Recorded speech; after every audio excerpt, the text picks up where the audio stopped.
My son said, "Mom, I'll check the brakes. Driving is dangerous for you." The next day I found a tracker under my car. I quietly removed it and took it to the police. 2 hours later they called me and my blood ran cold. Before we continue, I just want to say thank you for taking the time to hear my story. If you're comfortable, let me know where you're listening from, and what time it is where you are. Now let me tell you my story. The afternoon sun streamed through my kitchen windows as I poured tea for my son Brandon. He'd shown up unannounced, which wasn't unusual lately. He'd been visiting more frequently over the past few months after years of relative distance. "Mom, I've been thinking," Brandon said, settling into the chair across from me. "You're 71 now. Maybe it's time to think about giving up driving." I set down the teapot and looked at him. "Give up driving, Brandon? I've been driving for 54 years without a single accident. Why would I stop now?" "It's not about your driving history, Mom. It's about safety. Reflexes slow down as we age. Vision deteriorates. I'm just worried about you." "My vision is fine. I passed my last DMV exam with no issues. And my reflexes are perfectly adequate, thank you very much." He held up his hands in a placating gesture. "I'm not trying to insult you. I just care about your safety. Tell you what, let me at least check your car. Make sure the brakes are in good shape, that everything's functioning properly." I wanted to argue, but there was something in his tone that made me hesitate. Not concern. Exactly. Something else. Something I couldn't quite identify. "Fine," I said. "If it'll make you feel better, great. I'll do it right now before I forget." He stood up, leaving his tea untouched. "Where are your car keys?" "On the hook by the door." I watched through the window as Brandon went out to my car, a 5-year-old Honda Civic that ran perfectly well. He opened the driver's door, popped the hood, then disappeared from view. I assumed he was checking the engine, the brake fluid, whatever it is that people check. 20 minutes passed. I went back to preparing dinner, just for myself as usual. Brandon had declined my invitation to stay, saying he had plans. When he came back inside, his hands were slightly dirty and there was a satisfied look on his face. "How are the brakes?" I asked. "They look okay for now. But Mom, seriously, consider not driving so much. Maybe just for essentials, have groceries delivered, use rideshare apps." "Brandon, I'm 71, not 91. I'm perfectly capable of driving myself to the grocery store." I know, I'm just saying, be careful, that's all." He kissed my cheek and headed for the door. "I'll call you tomorrow." After he left, I stood in my kitchen feeling unsettled. Brandon's concern seemed excessive, almost performative. But maybe I was being paranoid. Maybe he genuinely was worried about his elderly mother driving. Still, something felt off. The next morning, I drove to the pharmacy to pick up my prescriptions. It was a routine I'd maintained for years. Every month, the same drive, the same pharmacist, the same cordial conversation about the weather or current events. As I was getting back into my car, I dropped my keys. They slid under the car, of course, because that's what keys do when you're 71 and your knees don't appreciate bending down. I sighed, lowered myself carefully to retrieve them, and that's when I saw it. A small black device about the size of a deck of cards attached to the underside of my car with what looked like a magnet. It had a tiny blinking red light. I'm not technologically ignorant. I know what a GPS tracker looks like. I'd seen enough crime shows, read enough articles about stalking and surveillance. My first thought was that it must have been there before Brandon's visit. Maybe someone at the grocery store, some criminal looking for an easy target, an elderly woman living alone. But then I remembered, Brandon had been under my car for 20 minutes yesterday, 20 minutes to check the brakes. My blood ran cold. I stood up slowly, my keys forgotten for a moment. My son had put a tracking device on my car. My son was monitoring my location, but why? I got in the car and drove home, my mind racing. Maybe there was an innocent explanation. Maybe he was just worried about me, wanted to make sure I was safe. Maybe if I got into an accident he could find me quickly. But if that was the case, why not just ask me to share my location on my phone? Why install a secret tracker? Why lie about checking the brakes? No, there was nothing innocent about this. My name is Helen Carter. I'm 71 years old, and I spent 40 years working as a pharmacist before I retired. During those 4 decades I learned to be observant, to question things that didn't add up, to trust my instincts when something felt wrong. And everything about this situation felt wrong. I went inside and carefully removed the tracker from my car. It came off easily, just a strong magnet holding it in place. I brought it inside and set it on my kitchen table, staring at it like it might offer answers. Then I did what any sensible person would do. I Googled it. GPS tracking device real-time location monitoring confirmed what I already knew. These devices could track a vehicle's location constantly, sending updates to whoever was monitoring it. They were used by private investigators, concerned parents, suspicious spouses, and apparently by sons monitoring their elderly mothers. I sat at my kitchen table for a long time, turning the device over in my hands. Part of me wanted to call Brandon, demand an explanation, but something stopped me. If Brandon had gone to the trouble of secretly installing this tracker, he was hiding something. Confronting him directly would just make him defensive, give him time to come up with excuses. No, I needed to be smarter than that. I needed evidence. I needed to understand what was really happening. I called the police. The officer who answered at the non-emergency line sounded bored until I explained what I'd found. Ma'am, you found a GPS tracker on your vehicle? Yes, under my car. My son installed it yesterday. Your son? Yes. He said he was checking my brakes, but I found this device attached under the car today. There was a pause. Ma'am, I'm going to connect you with our detective division. Can you hold? 10 minutes later, I was speaking with Detective Maria Santos. Mrs. Carter, I'm glad you called us. You did the right thing. Her voice was warm but professional. Can you bring the device to the station? I'd like to take a look at it. Of course. I can come right now. Perfect. Ask for me at the front desk. I'll be waiting. I drove to the police station with the tracker in my purse, feeling like I was in some sort of crime drama. This couldn't really be happening.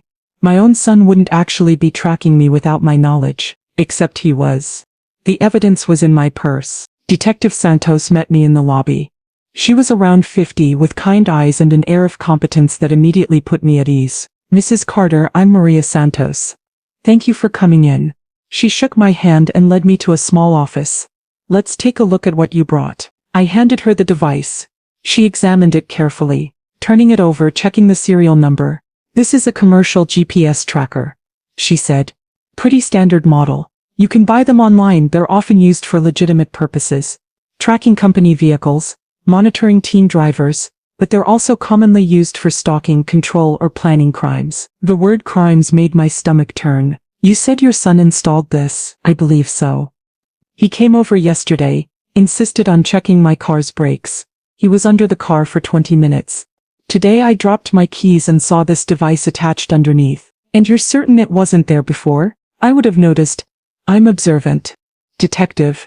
It's a habit from 40 years of pharmacy work. You learn to pay attention to details. She nodded, making notes. Tell me about your relationship with your son. Is it generally good? It is. I realized I wasn't sure anymore. Brandon is my only child. His father, my husband Robert, died 4 years ago. Brandon and I have always been close, though he's been distant the past few years. But lately he's been visiting more often. How often? Once or twice a week for the past 3 months. Before that I'd see him maybe once a month. And during these visits, what do you talk about? I thought back. Different things. He asks about my health, my daily routine. He's been asking a lot of questions about my finances lately. Detective Santos' expression shifted subtly. Your finances? Yes. About my assets, my will, who I've designated as beneficiaries. He asked if I had a power of attorney set up. Do you? Yes. Brandon is my POA, but only if I'm incapacitated. He doesn't have any control over my finances while I'm competent. And you are competent? Completely. I manage my own money, pay my own bills, make my own decisions. I'm 71, not senile. I'm not suggesting otherwise, Mrs. Carter, but I need to ask these questions to understand the full picture. She leaned forward. How much are your assets worth? Approximately. I hesitated, then decided full honesty was best. About $1.2 million. My husband left me well provided for. Life insurance.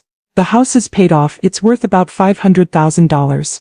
I have savings, investments, a pension, and Brandon knows about this. Yes. I told him last month when he asked about my will. He's my only child. Everything goes to him when I die. Detective Santos exchanged a look with her partner, Detective Rodriguez, who joined us partway through the conversation. Mrs. Carter, Rodriguez said gently, people don't usually track their elderly parents for benign reasons, especially not secretly. When someone installs a GPS tracker without consent, it's typically for purposes of control, surveillance, or planning something. Planning what? We're not sure yet, but we'd like to investigate further. With your permission, I'd like to analyze this device. See where it's been sending data, how long it's been active. Yes, please. I need to know what's happening. Give me 2 hours, Santos said. We have a tech specialist who can pull all the data from this device. Stay by your phone. I'll call you as soon as we know something. I drove home in a daze. My son, the baby I'd nursed, the child I'd raised, the man I'd always trusted, was tracking me, monitoring my movements without my knowledge. Why? I sat in my living room, unable to focus on anything. The TV was on, but I wasn't watching it.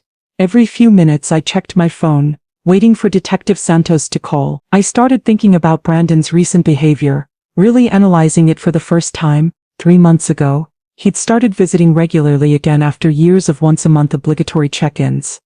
At first I'd been thrilled. My son wanted to spend time with me. But now I wondered what had motivated the change. 2 months ago he'd suggested I make him my healthcare proxy, just in case. I told him he already was my power of attorney. That was sufficient. He'd seemed disappointed. Last month he'd asked detailed questions about my will. Who were the beneficiaries? How much was everything worth? Had I considered updating it? At the time I'd thought he was just being practical, making sure my affairs were in order. Now I wondered. Last week he'd made several comments about my memory. Had I been forgetting things? Did I ever feel confused? I'd assured him I was fine. My memory was excellent. I wasn't confused at all. He'd seemed almost frustrated by my answers. And yesterday the sudden concern about my driving, the insistence on checking my brakes. Piece by piece, a disturbing picture was forming. My phone rang. Detective Santos, Mrs. Carter, I need you to sit down. I was already sitting, but her tone made my heart race. What did you find? We've analyzed the tracker data. Mrs. Carter, this device was purchased 3 weeks ago, not yesterday. I gripped the phone tighter. What? Your son installed this tracker 3 weeks ago. Yesterday he just pretended to check your brakes so you wouldn't notice it was there. He was checking to make sure it was still in place. 3 weeks. Brandon had been tracking me for 3 weeks without my knowledge. There's more. Santos continued. The device has been sending your location to a phone number registered to your son. We can see everywhere you've been for the past 3 weeks. The grocery store, your doctor's appointments, your friends' houses, church, the pharmacy. I felt violated. Every movement, every destination, monitored and recorded. But Mrs. Carter, there's something else that concerns us greatly. We obtained a warrant to check your son's phone location data. His phone has been at or near your locations multiple times over the past 3 weeks. I don't understand. Your son has been following you, physically following you, at least 8 times in the past 3 weeks. His phone location shows him parking near wherever you were, the grocery store, the doctor's office, the pharmacy. He'd just sit in his car and watch. My blood ran cold. Why would he do that? That's what we need to find out. Mrs. Carter, I'm going to ask you a difficult question. Has your son ever talked about what happens to your assets when you die? About inheriting your estate? Last month, as I mentioned, he seemed very interested in the details. How did he react when you told him everything goes to him? I thought back. He seemed relieved, maybe satisfied. He asked how much it was all worth. When I told him approximately $1.2 million, he got very quiet. Then he asked if anyone else was listed in the will. I told him no, he's my only beneficiary. Did he ask about timing? About when he would inherit? He asked if I had any plans to change the will. I said no. Everything was settled. He seemed pleased by that. There was a pause on the other end of the line. Then Santos said, Mrs. Carter, we'd like to continue monitoring this situation. We'd like you to put the tracker back on your car, and act as if you don't know it's there. We'll monitor your son's activity over the next few days. You think he's planning something? People don't track and surveil their elderly parents for weeks unless they're planning something. Usually something bad. We need to find out what. Over the next several days I lived in a state of heightened anxiety. I'd put the tracker back on my car. As the police requested, I went about my normal routine. Grocery shopping, lunch with friends, my weekly bridge game, all while knowing that Brandon was watching, that police were watching him watching me. It felt surreal. Detective Santos called me twice to update me on Brandon's activity. His phone location showed him following me 3 more times that week. Once he'd parked outside my house for 2 hours in the evening, just sitting there in the dark, We've also obtained a warrant for his financial records, Santos told me. Mrs. Carter, your son is $200,000 in debt. Credit cards maxed out. His business is failing. He's desperate for money. The pieces were falling into place, but the picture they formed was horrifying. Brandon called me twice that week. His voice casual and friendly. Just checking on you, Mom. Have you been driving much? Following Santos's coaching, I replied, not much, dear. Like you said, maybe I should drive less. I've been having groceries delivered. That's good, Mom. That's really smart.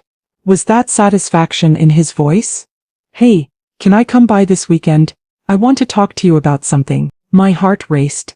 Of course, dear. Saturday afternoon, perfect. See you then. After I hung up, I called Santos immediately. He's coming Saturday, I told her. He said he wants to talk to me about something. We'll be ready, Santos assured me. We'll have plainclothes officers nearby. And Mrs. Carter, we're going to install some discreet cameras in your home with your permission. We need to record whatever he says to you. You think he's going to do something? We think he's been building up to something for 3 months. Saturday might be the day. That night I couldn't sleep. I kept thinking about the baby I'd held, the child who'd scraped his knee and come running to me for comfort, the teenager who'd confided in me about his first heartbreak. Where had that Brandon gone? When had he turned into someone who would track his own mother like prey? On Thursday I met with my lawyer, Patricia Morgan. Santos had recommended I consult with her about my legal situation. Patricia was 62, sharp-minded, and had handled my estate planning for years. Helen, the police told me what's been happening. I'm so sorry. She pulled out my file. Let's review your current situation. We went through everything. The house, worth $500,000 in my name only. Savings and investments totaling $600,000. My pension, which would end when I died. Life insurance policy for $100,000 with Brandon as the beneficiary. Your will leaves everything to Brandon, Patricia said, but more concerning is your power of attorney. You designated Brandon as your POA if you're incapacitated, right? So he can make medical and financial decisions if I'm unable to. Helen, do you understand what that means? If you're declared incompetent, if a doctor says you're unable to make your own decisions, Brandon gets complete control of all your assets immediately, while you're still alive. I stared at her. I never thought of it that way. Most people don't. They think of POA as something that kicks in if they're in a coma or have severe dementia, but the bar for incapacity can be surprisingly low. If Brandon could get a doctor to say you're incompetent even temporarily, he'd have access to everything. But I'm not incompetent. I know that. But Brandon has been asking you questions about your memory, about confusion, hasn't he? He's been building a narrative. The realization hit me like a physical blow. He doesn't need me dead. He needs me declared incompetent. Patricia nodded grimly. If you die, he inherits $1.2 million minus estate taxes and probate costs. But if you're declared incapacitated, he gets immediate control of everything. No waiting, no probate. He could drain your accounts before you even knew what was happening. Can he do that legally? If he's your POA and you're declared incapacitated, yes. The POA gives him legal authority to manage your finances for your benefit. Of course, there are rules against self-dealing, but those are often hard to enforce. By the time anyone realized what he'd done, the money could be gone. I felt sick. What can I do? First, we revoke the current POA and create a new one with someone else as your agent. Do you have anyone you trust? One of your friends? I thought about my friend Margaret, who'd been my closest companion for 20 years. Yes, Margaret Chen. She'd do it. Good. I'll draft the papers today. Second, we need to update your will. Given what's happening, I'd recommend changing your beneficiary. To who? Brandon's my only child. You could leave everything to charity. Or set up a trust with conditions. Or split it among multiple people. The point is to remove Brandon's financial incentive. It broke my heart, but I knew she was right. Do it. Draft a new will leaving everything to charity. Medical research, scholarships, something that would actually help people. And Brandon? He gets $1. That's standard, right? To prevent him from contesting it? Yes. It shows we didn't forget him. We actively chose to limit his inheritance. And that's what we'll do. That same afternoon, Detective Santos called with more disturbing news. Mrs. Carter, we've been monitoring your son's online activity. His search history from the past month is concerning. What has he been searching? How to declare parent incompetent. Early inheritance from living parents. POA access to parent bank accounts. Symptoms of dementia. Signs elderly person shouldn't live alone. My hands were shaking. He's researching how to take control of my life. It gets worse. We found messages between him and someone we believe is a friend. They discuss finally getting what's owed and just needing mom to cooperate or be declared unfit. Can you use that as evidence? We're building a case. But Mrs. Carter, Saturday's meeting is crucial. We need him to reveal his intentions on camera. Can you do that? Can you talk to him, get him to explain what he wants? I'll try. Remember, we'll have officers right outside. If at any moment you feel unsafe, you have a panic button on your phone. Just press it and we'll come in immediately. That night, I called my friend Margaret and told her everything. She was horrified. Helen, I can't believe Brandon would do this. Are you sure? The evidence is overwhelming, Margaret. He's been tracking me, following me, researching how to have me declared incompetent. And he's desperate for money. What are you going to do? Saturday when he comes over, the police will be listening. They need him to reveal his plans on camera. You're so brave. I'm terrified. But I have to know the truth. I have to hear him say it. Friday night, I barely slept. Police technicians had come that afternoon to install hidden cameras in my living room and kitchen. They were tiny, invisible unless you knew where to look. Just act natural tomorrow, Santos had instructed. Let him talk. Ask questions if you need to, but mostly just listen. Let him reveal his intentions. What if he doesn't? What if he suspects something? He won't. He thinks you're an easy target.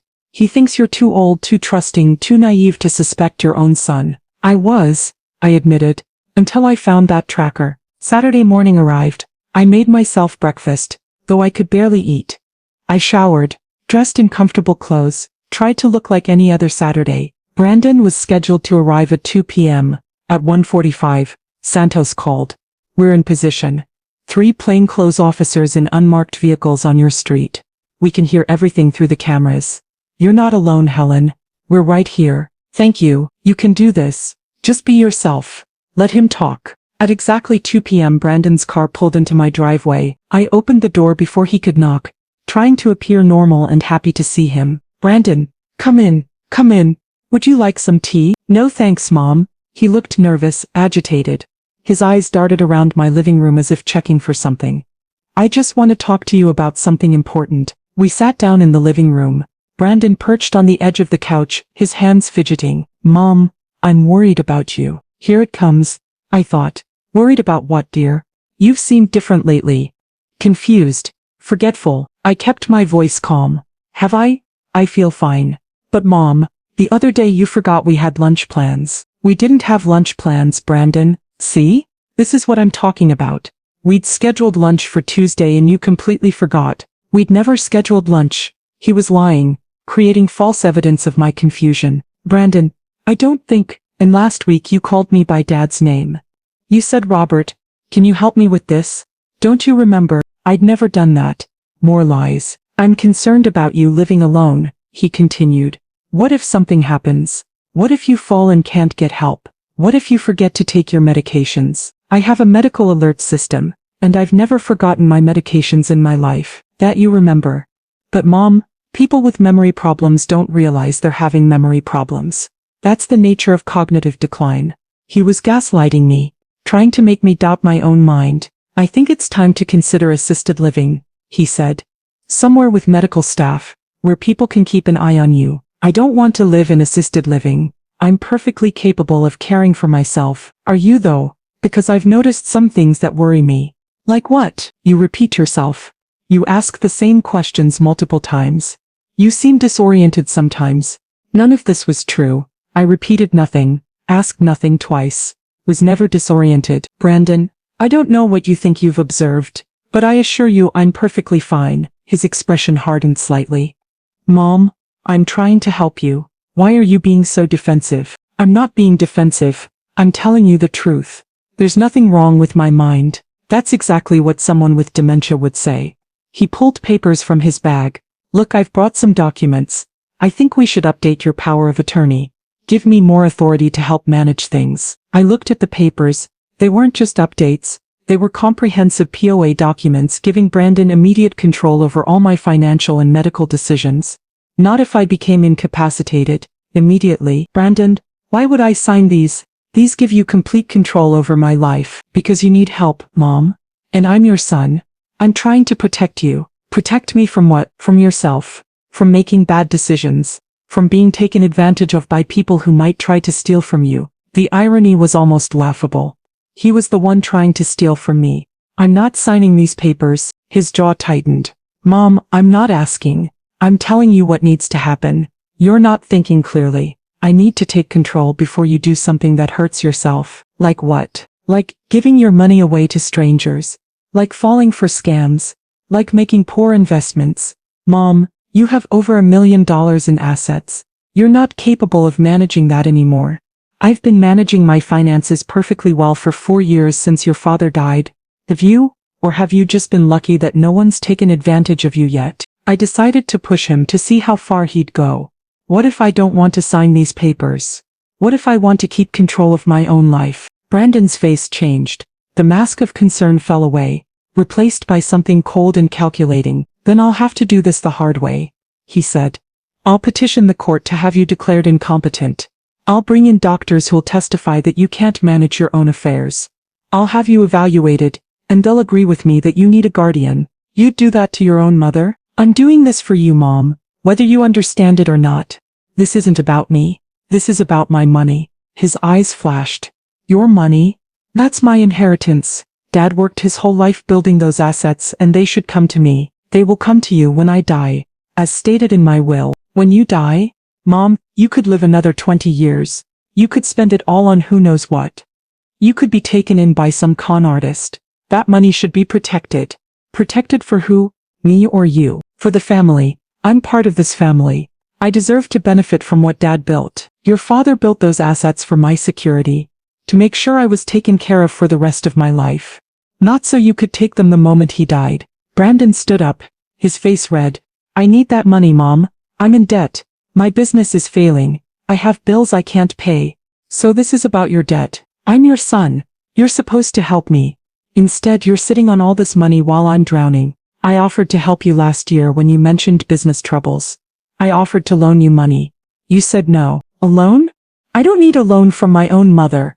That money is mine. It's my inheritance. It's my money, Brandon. Money your father left to support me. You're not entitled to it just because you're in debt. He stepped closer, his voice dropping to something dangerous. You're going to sign these papers, Mom. One way or another. Or what? Or I'll make your life hell. I'll tell everyone you're senile. I'll have you evaluated by doctors I choose. I'll testify that you can't care for yourself. I'll have you committed if I have to. You wouldn't. I will. I'm your power of attorney. Everyone will believe me over you. They'll see a concerned son trying to help his elderly mother, and an old woman who's too confused to see she needs help. He grabbed my arm, pulling me toward the table where the papers lay. Sign them, now. Let go of me. Sign them, Mom, or I swear I'll make this so much worse. Just sign the papers and this can be easy. No. His grip tightened painfully on my arm. I'm not asking anymore. I'm telling you, sign the papers. Suddenly the front door burst open. Police! Step away from Mrs. Carter. Brandon dropped my arm and stumbled backward as Detective Santos and 3 uniformed officers rushed into my living room. Guns drawn. What this is a private conversation? You can't just— Brandon Carter, Santos said, her voice hard as steel. You're under arrest for elder abuse, attempted financial exploitation, stalking and assault. Assault? I didn't assault anyone. Mom, tell them you're confused, that you don't understand what's happening. But I stood up straight, looked my son in the eye and said clearly, I understand perfectly. You've been tracking me for 3 weeks, following me, planning how to steal my money by having me declared incompetent. You just grabbed my arm and tried to force me to sign papers giving you control of my life. The GPS tracker, he said, his face going pale. You knew about the tracker. I found it, took it to the police. They've been monitoring you ever since. Detective Rodriguez stepped forward with handcuffs. You have the right to remain silent. Anything you say can and will be used against you in a court of law. As they read him his rights, Brandon stared at me with a mixture of shock and rage. This is your fault, he shouted as they cuffed him. If you'd just given me what I needed, none of this would have happened. That money should be mine. That money, I said quietly, was never yours. It was your father's gift to me, to keep me secure and comfortable for the rest of my life. You had no right to it. I'm your son. You were my son. Now you're a criminal. They let him out, still protesting, still insisting he'd done nothing wrong. The aftermath was exhausting and heartbreaking in equal measure. At the police station, Detective Santos laid out the full scope of evidence they'd compiled. The GPS tracker data showing 3 weeks of surveillance. Video footage of Brandon following me on multiple occasions. Neighbor testimony about him watching my house at night, prowling around my property. His computer search history about declaring parents incompetent, accessing their finances, early inheritance strategies. His financial records showing $200,000 in debt, and a failing business.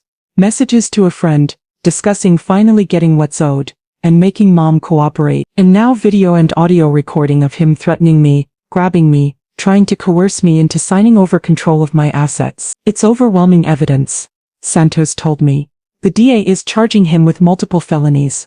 Elder financial abuse, stalking, assault, attempted coercion, conspiracy to commit fraud. How long could he go to prison? With these charges, he's looking at 5 to 10 years. More if he doesn't take a plea deal. Brandon's lawyer tried to argue that he'd been concerned about his mother's welfare, that everything was a misunderstanding, but the recordings spoke for themselves. His own words, "That money is mine, I need it. Sign the papers or I'll make your life hell." No amount of legal maneuvering could explain that away. 3 months later, Brandon's trial began. I had to testify, had to sit on that witness stand and explain to a courtroom full of strangers how my own son had stalked me, threatened me, tried to steal from me. It was one of the hardest things I've ever done. "Mrs. Carter," the prosecutor asked, "when you found the GPS tracker, what went through your mind?" Confusion at first, then fear, and then determination to find out the truth. "Why didn't you confront your son directly?" "Because if he'd gone to the trouble of secretly tracking me, I knew there was something seriously wrong. Confronting him would just have given him time to cover his tracks." "So you went to the police instead?" "Yes, I trusted my instincts. Something felt wrong, and I needed to know what." "Can you describe what happened when your son came to your home on Saturday, March 18th? I took a deep breath and told the jury everything. His false claims that I was confused and forgetful. His insistence that I needed to sign over control of my finances. His threats when I refused. The moment he grabbed my arm, he said if I didn't sign the papers he'd have me declared incompetent. I told the jury. He said everyone would believe him over me because he was the concerned son and I was just a confused old woman. But you're not confused, are you, Mrs. Carter? No. I'm 71. Not senile. I'm perfectly capable of managing my own life. Thank you, Mrs. Carter." Brandon's lawyer cross-examined me, trying to suggest I'd misunderstood his intentions, that he really had been concerned about me. "Mrs. Carter, isn't it possible your son was genuinely worried? That his concerns about your memory were real?" "No," I said firmly. "He lied about things that never happened. Lunch plans we never made. Calling him by his father's name when I never did. He was creating false evidence to build a case that I was incompetent." "But you're his mother. Surely he loves you." "I used to think so. But love doesn't track someone for weeks without their knowledge. Love doesn't threaten to have your mother committed to steal her money.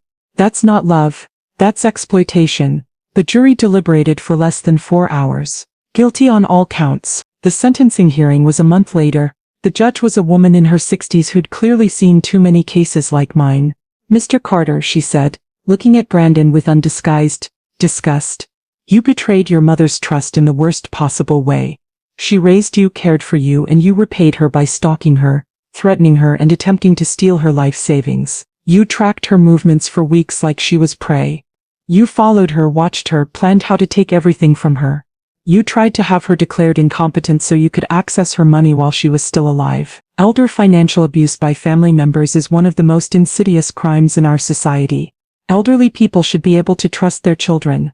Your mother should have been able to trust you. Instead, you saw her as a bank account, as an obstacle between you and money you felt entitled to. This court sentences you to 5 years in prison, to be followed by 3 years of probation. You are ordered to pay a fine of $50,000, and you are permanently prohibited from having any power of attorney or guardianship over your mother or any other elderly person. Brandon's face crumpled. 5 years? But I'm her son. She's my mother. You should have remembered that before you decided to exploit her, the judge said coldly. As part of the sentencing, the judge also issued a permanent restraining order. Brandon could not contact me, come near me, or attempt to communicate with me through third parties. "Mrs. Carter," the judge said, addressing me directly, "I want you to know that you did everything right. You trusted your instincts. You gathered evidence. You worked with law enforcement. You protected yourself. You are an example to other seniors facing similar situations. 6 months after Brandon's conviction, I sat in my lawyer's office finalizing the changes to my estate plan. Your new will leaves everything to the Carter Elder Protection Fund. Patricia confirmed.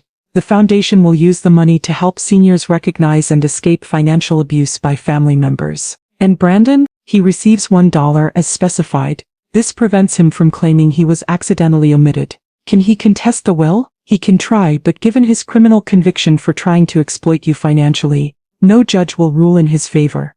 You have the right to leave your money to whomever you choose. The Carter Elder Protection Fund became my focus. I used some of my savings to set it up immediately, not waiting until after my death. I wanted to see it do good while I was still alive. We provided legal services to elderly people being exploited by family members. We offered financial education to help seniors protect their assets. We worked with law enforcement to identify and prosecute elder abuse cases. And I became a speaker, traveling to senior centers and community groups, telling my story. One evening, about 8 months after Brandon's conviction, I stood in front of a crowd of about 70 people at a senior center across town. My name is Helen Carter. I began. I'm 72 years old. 8 months ago, I found a GPS tracker on my car. My son had installed it. He'd been tracking me for 3 weeks, following me, planning how to steal my money by having me declared incompetent. I told them the whole story. The discovery of the tracker, taking it to police, the investigation, the confrontation, the arrest and conviction. My son thought that because I'm 72, I'm weak, confused, easy to manipulate. He thought I'd never notice the tracker, never question his concern, never stand up for myself. He was wrong. An elderly woman in the front row raised her hand. But how did you know to go to the police? Why didn't you just confront your son? Because my instincts told me something was wrong. When something feels off, trust that feeling. Don't ignore it, because the person is family. In fact, be especially cautious when it's family, because they know your weaknesses. Another person asked, what are the warning signs? How do we know if a family member is trying to exploit us? Excessive interest in your finances, pressure to sign documents, claims that you're confused or forgetful when you're not. Isolation, trying to cut you off from friends or other family. Requests to be added to your bank accounts or made power of attorney. Any situation where someone is trying to gain control over your life or assets. But there are children, an elderly man said. Don't we owe them something? You owe them the love and care you gave them. While raising them, you don't owe them your life savings. Your assets are yours. You earned them. They're for your security and comfort, not for your children's convenience. A woman in her 80s spoke up. My daughter wants me to sign over my house to her. She says it'll be easier when I die. Avoid probate. Should I do it? No, I said firmly. That's one of the most common elder abuse tactics. Once she has your house, you have no security. She could sell it, force you out, do whatever she wants. If she's concerned about probate, you can work with an attorney to set up a transfer on death deed, or put the house in a trust. But never give up ownership while you're alive. For 2 hours I answered questions, shared resources, helped people recognize the warning signs of elder exploitation. After the presentation, a woman approached me. She was probably in her mid-70s, well-dressed but with a worried expression. Mrs. Carter, my son has been pressuring me to make him my power of attorney. He says I need someone to help manage things, but something feels wrong about it. Trust that feeling, I said. Do you need help managing things? Not really, I handle all my own bills. Manage my investments. Take care of everything. Then you don't need to give someone power of attorney. And if you ever do need help, you can work with a professional, an attorney, a financial advisor, someone who works for you and can be fired if they don't act in your best interest. But he's my son. And my abuser was my son. Family doesn't give someone the right to control your life. She hugged me, tears in her eyes. Thank you. I needed to hear that. A year after Brandon's conviction, I received a letter from him. It came through his lawyer. Since the restraining order prohibited direct contact, I almost threw it away without reading it. But curiosity got the better of me. Mom, I've had a lot of time to think in here. A lot of time to realize what I did, and how wrong I was. I'm not writing to ask for forgiveness. I don't deserve it. I betrayed you in the worst possible way. I saw you as a means to an end, not as my mother, not as a person. I was drowning in debt and desperate, And instead of asking for help like an adult, I tried to take what wasn't mine. I tried to convince myself you didn't need all that money, that you were old and wouldn't know the difference, that I was somehow entitled to it. I was wrong about everything. You're not confused. You're not incompetent. You're sharp as ever, sharper than me. Clearly, since you saw through my plan and outmaneuvered me at every turn. I hope you're doing well. I hope the foundation is helping people. I hope you've found some peace. I'm sorry. It's not enough, but it's all I have, Brandon. I read the letter 3 times. There was a part of me, a small, stubborn part, that wanted to believe he meant it, that he genuinely realized his mistakes and felt remorse. But I'd learned my lesson. Words were easy. Actions mattered. Brandon had shown me through his actions who he really was. Someone who would stalk, threaten, and try to exploit his own mother for money. An apology letter from prison didn't change that. I didn't respond. 2 years after Brandon's conviction, the Carter Elder Protection Fund had helped over 200 people. We'd assisted elderly people in escaping financial abuse. We'd provided legal representation. We'd educated thousands about warning signs and protective measures. We'd also worked with law enforcement to prosecute 17 cases of elder financial exploitation. 17 people were held accountable for trying to steal from their elderly family members. Every person we helped felt like a small victory against what had happened to me. I was sitting in my office at the foundation one afternoon when my receptionist buzzed me. "Helen, there's someone here to see you. She says her daughter has been stealing from her. Send her in." The woman who entered was probably 80, small and frail looking but with fierce eyes. "Mrs. Carter, I'm Dorothy Wilson. I heard you speak at the community center last month. Please, sit down. Tell me what's happening. My daughter has been taking money from my bank account. I didn't notice at first, just small amounts, $100 here, $200 there, but I finally checked my statements, and over the past year she's taken over $30,000. When you confronted her, what did she say?" "She said I'd given her permission, that I must have forgotten because I'm getting old and forgetful. But Mrs. Carter, I never gave her permission. I remember everything." "She's lying, and using my age as an excuse." I pulled out a legal pad. "Tell me everything. Start from the beginning." For the next hour, Dorothy told me her story. Her daughter, who'd been so helpful after Dorothy's husband died, who'd offered to help with bills, who'd gradually gotten access to Dorothy's accounts, who'd been stealing systematically for over a year. "What can I do?" Dorothy asked. "She's my daughter. I don't want to send her to prison." "Dorothy, what she's doing is a crime. She's stealing from you. And she's using your age to gaslight you, to make you doubt yourself. But she's family, so was my son. But family doesn't give someone the right to steal from you." I connected Dorothy with one of our attorneys. We helped her file a police report, remove her daughter's access to her accounts, and protect her remaining assets. 3 months later, Dorothy's daughter pleaded guilty to elder financial exploitation. She was sentenced to probation and ordered to repay every penny. Dorothy sent me a thank you card. "You saved me from losing everything. Thank you for showing me that age doesn't mean helpless." 3 years after Brandon's conviction, I was invited to speak at a national conference on elder abuse. There were hundreds of people in the audience. Social workers, law enforcement, attorneys, advocacy groups. I stood at the podium and told my story one more time. My son installed a GPS tracker on my car and stalked me for 3 weeks. He was planning to have me declared incompetent so he could steal my life savings. He thought that because I'm elderly, I'm weak, confused, easy to manipulate. He learned that elderly doesn't mean helpless. I found the tracker. I went to the police. I worked with investigators to build a case. I protected my assets, and I testified against my own son to hold him accountable. It was the hardest thing I've ever done, but it was necessary. Elder financial abuse by family members is one of the most underreported crimes in America. Why? Because victims are ashamed. They don't want to believe their own children would steal from them. They don't want to get their kids in trouble. But we need to change that mindset.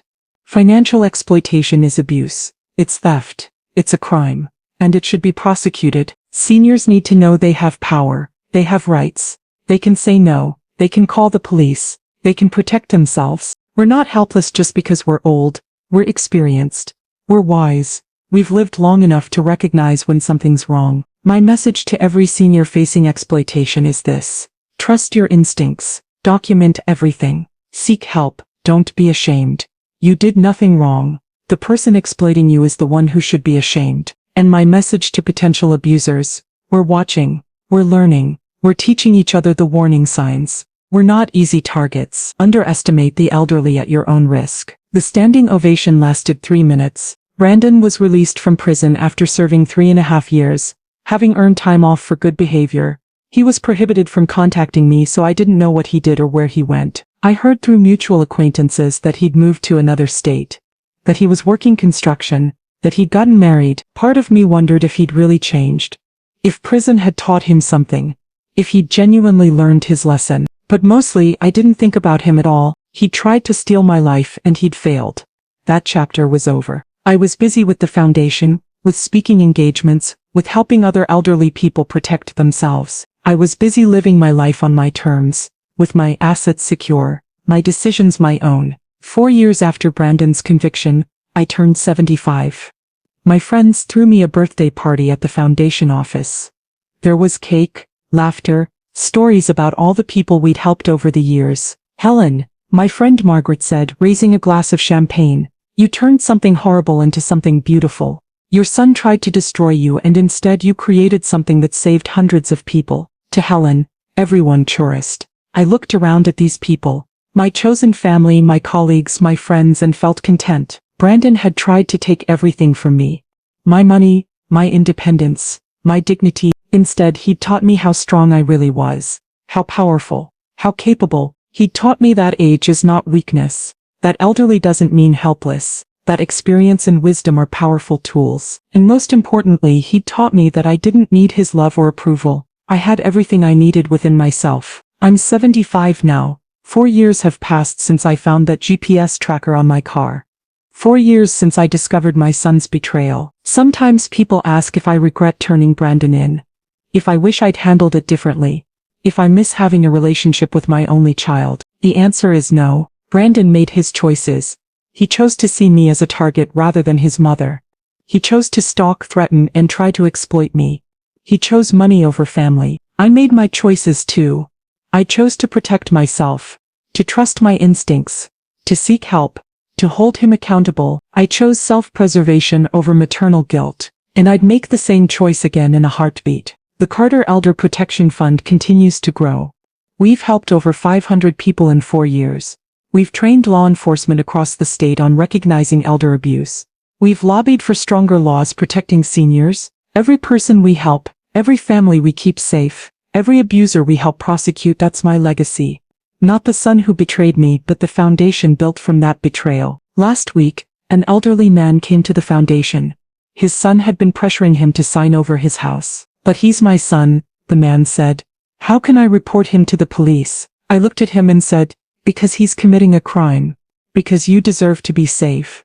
Because being someone's parent doesn't mean letting them abuse you. But you reported your own son. I did. And I'd do it again. Because my safety, my security, my right to control my own life. Those things matter. They matter more than protecting someone who's trying to hurt me. Even if that someone is family. He filed a police report that day. His son was arrested 2 weeks later. Another victory. Another person protected. Sometimes, late at night, I think about the boy Brandon used to be. The child who'd run to me with scraped knees, who'd hug me tight before his first day of school, who'd called me his best friend. I grieve that boy. I miss who Brandon could have been. But that boy is gone, replaced by a man who saw his mother as an obstacle, a bank account, something to be manipulated and controlled. I can grieve who he was while protecting myself from who he became. That's the truth I've learned. You can love someone and still hold them accountable. You can mourn a relationship while recognizing it was toxic.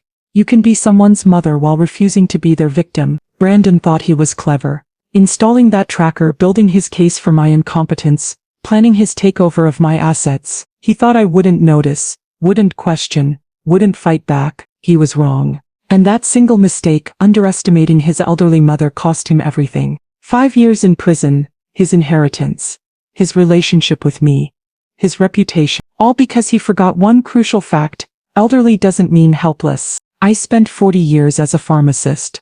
I'm trained to observe, to question, to investigate. I'm trained to notice when something doesn't add up. Brandon should have remembered that. But he saw what he wanted to see. An old woman. An easy target. Someone too trusting, too naive, too weak to stop him. He learned otherwise. I'm writing this story down because I want other elderly people to know, you are not helpless, you are not weak, you are not doomed to be victims. You have power. You have resources. You have wisdom earned through decades of life experience. If something feels wrong, trust that instinct. If someone is pressuring you to sign documents, slow down and seek independent legal advice. If family members are overly interested in your finances, be cautious. Your assets are yours. Your decisions are yours. Your life is yours. No one, not your children, not your spouse, not anyone has the right to take those things from you. And if they try, fight back. Document everything. Seek help from police, lawyers, advocacy groups. Don't be ashamed. You did nothing wrong. The person trying to exploit you is the one who should be ashamed. I'm Helen Carter. I'm 75 years old. My son tried to steal my life savings by having me declared incompetent. He's in prison. I'm free. And I'm helping hundreds of other seniors protect themselves from the same fate. That's power. That's strength. That's victory. Brandon thought he was hunting prey. He never realized until too late that he was the one being hunted, by his own mother who refused to be a victim, and that ultimately is the lesson. Never underestimate the elderly. We've survived longer than you for a reason. We're stronger, smarter, and more resilient than you think, and we will protect ourselves even from our own children if necessary. That's my story. That's my truth. That's my message to every senior facing exploitation. You are not alone. You are not helpless. You are powerful. Use that power. Protect yourself. Fight back. You deserve to live your final years in security, dignity, and peace. Don't let anyone, not even family, take that from you. I didn't. And neither should you.